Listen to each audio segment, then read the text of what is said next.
विघ्नहर्ता श्री गणेश, श्री गणेश, श्री गणेश। कलयुग में जब मैं कल की अवतार लेकर अवतरित होऊंगा तो आपसे ही विवाह करूंगा,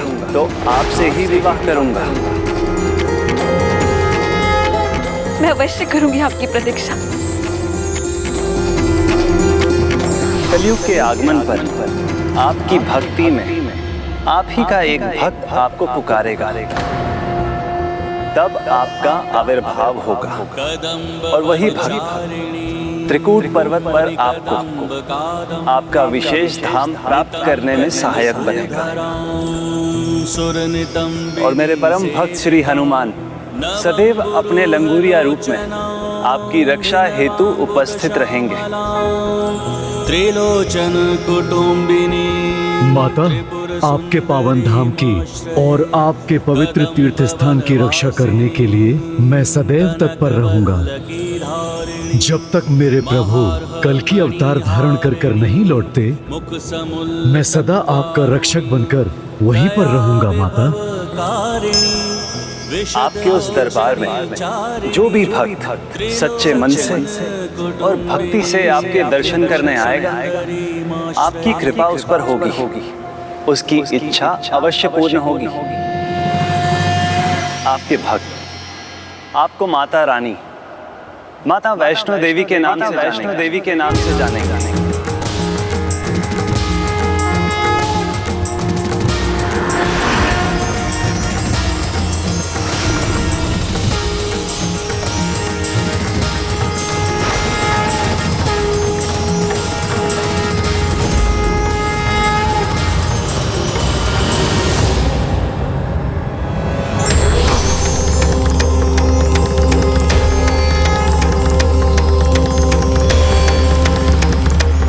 वो है हमारी माता रानी, माता वैष्णो देवी।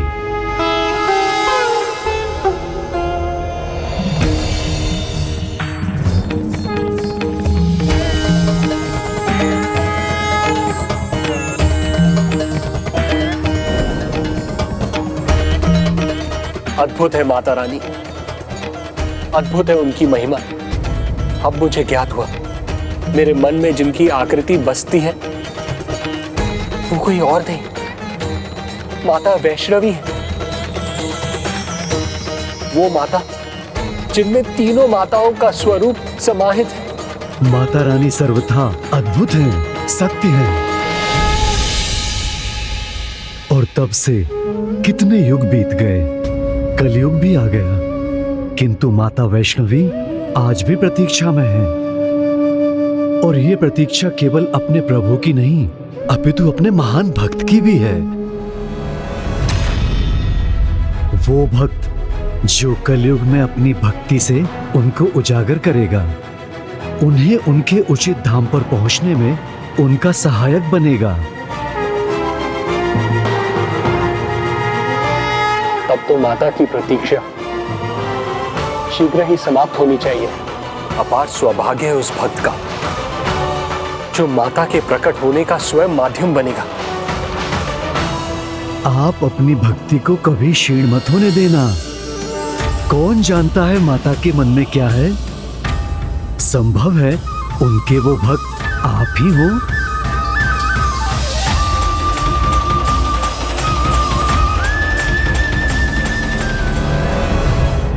इस प्रकार हनुमान जी ने भक्त श्रीधर को माता रानी का परिचय करा दिया और उन्हें एक संकेत भी दिया। और फिर हनुमान जी माता वैष्णवी को इसकी सूचना देने उनके पास चले गए। माता रानी, मैंने अपना कार्य कर दिया। आपके भक्त को आपका परिचय प्राप्त हो गया है। माता, आपके भक्त श्रीधर आपकी महिमा जान गए हैं।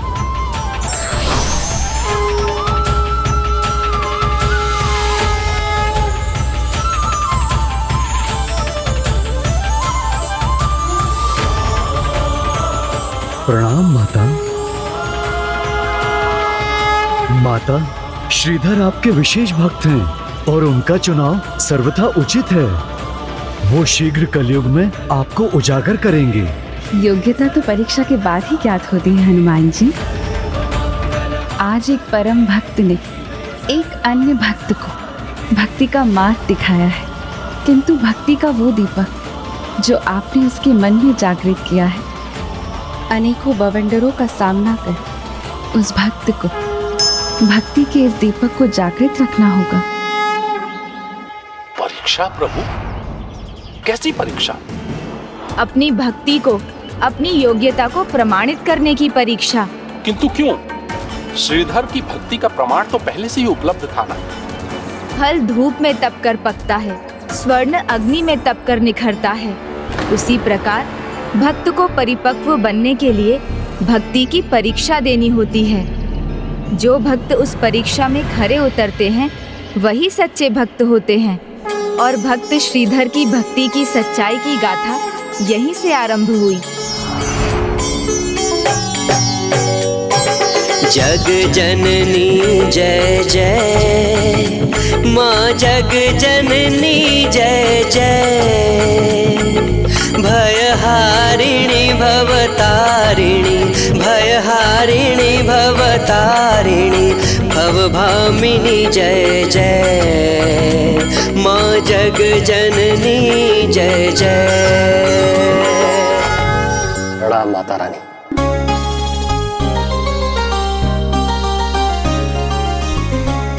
प्रिया, मैं जा रहा हूँ। बाहर भोला भैया और नयन सुख जी मेरी प्रतीक्षा करते होंगे। रुकिए स्वामी, चुनरी लेकर ही जाइए, बस वो तैयार होने ही वाली है।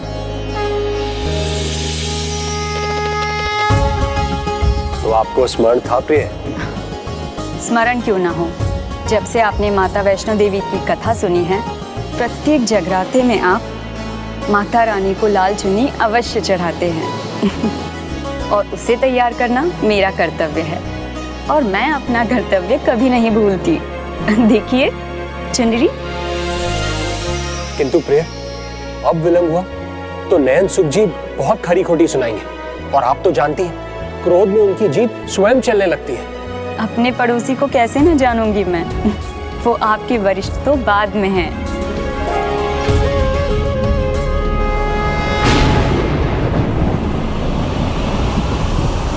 नयन सुख नाम है हमारा, तो नयन सुख है भी। बड़े बड़े राजा महाराजा पानी भरते हैं मेरे आगे। अरे भाग्यवान, विलंब हो रहा है हमें। अंग वस्त्र लेकर आओ शीघ्र हमारा।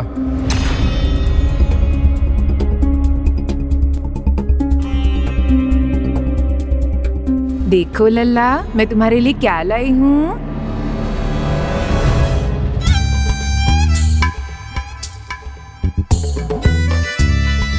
मेरा प्यारा लल्ला।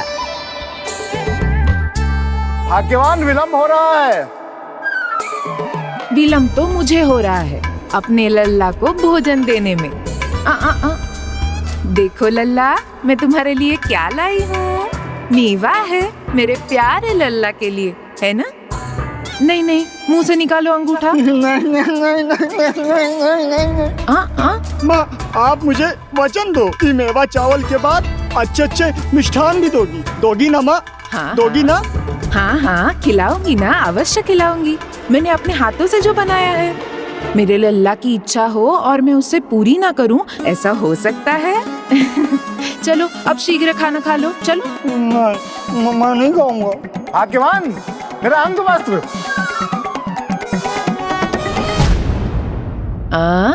हाँ, अच्छा है ना? अरे कब से चिल्ला रहा हूँ, मेरा अंग वस्त्र कहाँ है? लेकर के आओ शीघ्र। तो मैं भी एक ही बार चिल्ला कर कह रही हूँ, स्वयं ले लीजिए। पता तो है आपको कहाँ रहता है। हाँ, मिल गया मिल गया मिल गया मिल गया भाग्यवान, मिल गया। मुझे आने की आवश्यकता है? नहीं नहीं, आपको आने की आवश्यकता नहीं है। मिल गया अंग वस्त्र।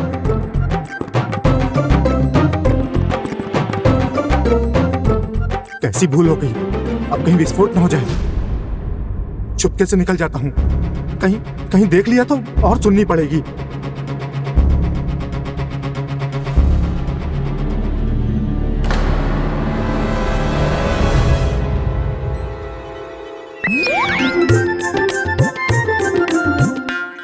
छिपते छिपाते कहाँ चल दिए? ध्यान से सुनिए, अगली बार लल्ला को खाना खिलाते समय मुझे पुकारा ना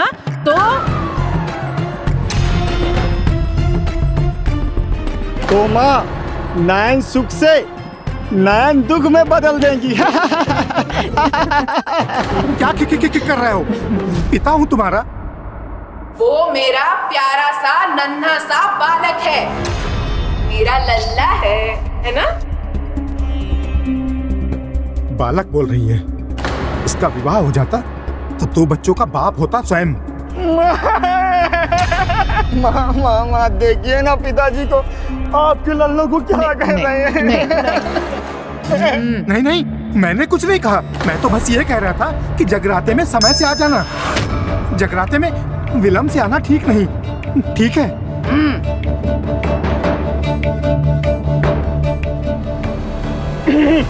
समझ गए ना?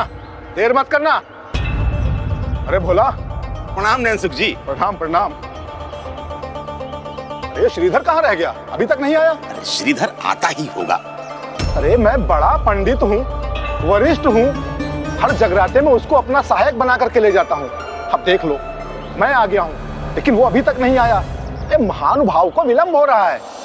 लीजिए स्वामी, शीघ्र जाइए, अन्यथा बहुत क्रोधित होंगे नयन सुख जी। आप भी विलंब मत कीजिएगा। आप भी शीघ्र ही तैयार होकर माता के जगराते में भाग लेने के लिए आ जाइएगा। हाँ स्वामी, मैं भाभी जी के साथ आ जाऊंगी। उचित रहेगा। जय माता की। जय माता की। मैं आ गया और वो अभी तक नहीं आया। अरे नैनसुख जी आ जाएगा। अब क्या आ जाएगा? उसके बगैर भी जगराता हो सकता है। चलो हम बढ़ते हैं। अरे नहीं नैनसुख जी थोड़ा रुकिए। अब वो आ ही रहा होगा, चुनरी बनवा रहा होगा। ठीक है भोला, तुम कहते हो तो थोड़ी प्रतीक्षा कर लेते हैं। धन्यवाद। मैं आ गया। लो, मैं आ गया। प्रणाम नयन सुख जी। भोला भैया, मैं आ गया। चलिए। ऐसे कैसे चलिए? क्षमा नहीं मांगेंगे आप अपने वरिष्ठ पंडित से? विलंब जो किया है आपने। क्षमा कर दीजिए वरिष्ठ पंडित जी। हाँ, अब ठीक है, क्षमा किया। चलो भोला, चल। प्रणाम महाराज, पधारिए। यहाँ हम बस आपके ही प्रतीक्षा में थे, आइए। प्रणाम कीजिए, किंतु इधर वरिष्ठ पंडित मैं हूँ, ये तो सहायक है मेरे, अर्थात चेले हैं। प्रणाम भाई, चलिए पधारिए।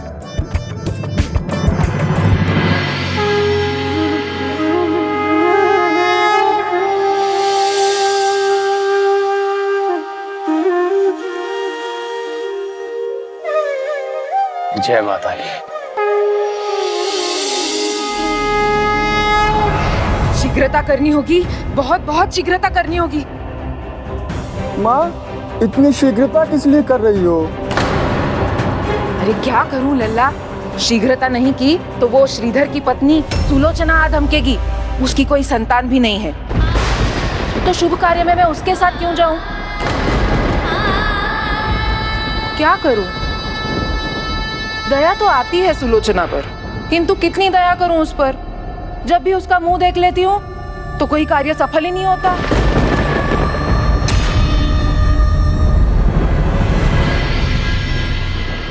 ओम अद श्री। रुको, तुम पाठ मत करो। मुख्य पंडित मैं हूँ, तो पाठ कौन करेगा? मैं करूंगा। तुम आचमनी पकड़ो और दीपक में घृत डालो।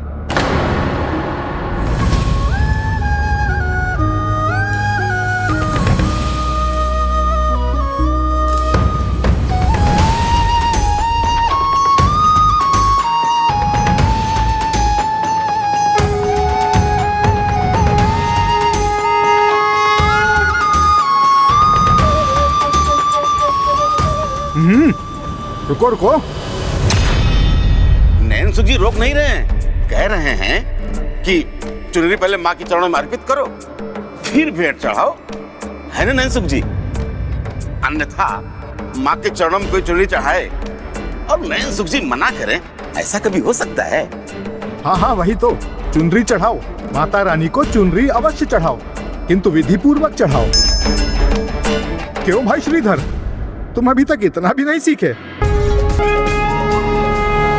ओम अथ श्री दुर्गा सप्तशती पाठ प्रारंभ। या देवी सर्वभूतेषु शक्ति रूपेण संस्थिता, नमस्तस्ये नमस्तस्ये नमस्तस्ये नमो नमः। या देवी सर्वभूतेषु शक्ति रूपेण संस्थिता, नमस्तस्ये नमस्तस्ये नमस्तस्ये नमो नमः। या देवी सर्वभूतेषु शक्ति रूपेण संस्थिता, नमस्तस्ये नमस्तस्ये नमस्तस्ये नमो नमः। या देवी सर्वभूतेषु शक्ति रूपेण संस्थिता, नमस्तस्ये नमस्तस्ये नमस्तस्ये नमो नमः।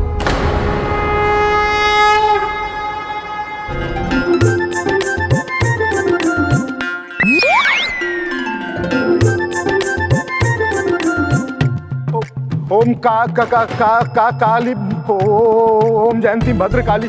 भाभी आ गई तो सुलोचना कहाँ रह गई? शक्ति रूपेण ओम काली भद्रकाली सर्वभूतेषु शक्ति रूपेण संस्थिता। या देवी सर्वभूतेषु शक्ति रूपेण संस्थिता, भद्रकाली महाकाली। लगता है बापू नैन सुख के नैनों के सामने अंधकार सा छा गया है, इनकी स्मरण शक्ति खो गई है। ओम ओम काली शक्ति रूपेण ओम काली बाबा। मंत्रोच्चारण भी नहीं कर सकते, स्वयं को पंडित बुलाते हैं। सबके नैनों में गिर जाएंगे आज हम, इन नैन सुख के कारण। ऐसे बाप हैं ये, अपने बेटे की नाक कटवा देंगे।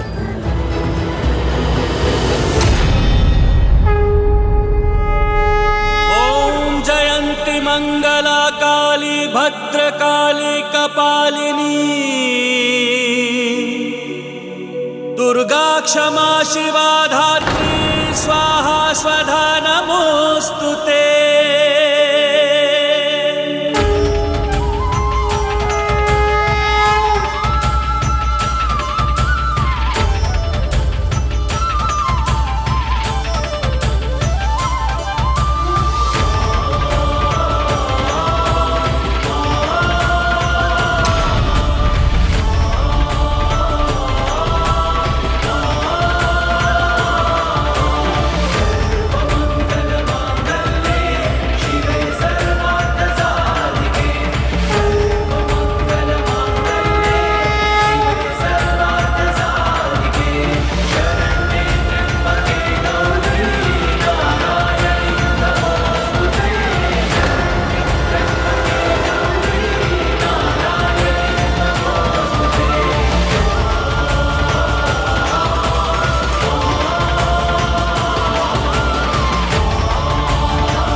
वरिष्ठ ये है, किंतु गा रहा है इनका चेला।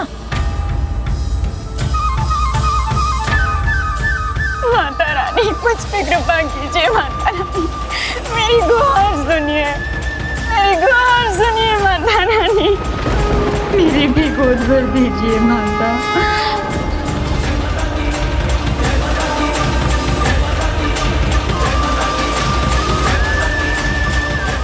सुलोचना कहाँ है? आई तो अवश्य होगी, किंतु दिखाई क्यों नहीं दे रही है?